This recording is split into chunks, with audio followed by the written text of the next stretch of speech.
Syria पर एक बार फिर से हमला हो गया है। हमला ये करने वाला कौन है मुझे कुछ बताने की जरूरत नहीं है। आप जानते हैं इजराइल ने खौफनाक हमला किया है। बताइए ये कौन सी डील है।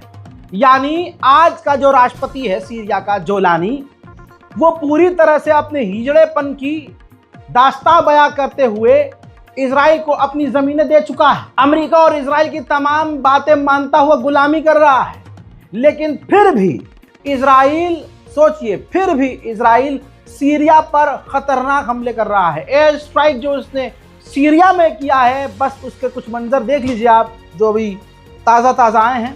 और सोचिए, जोलानी आपका पसंदीदा आदमी है?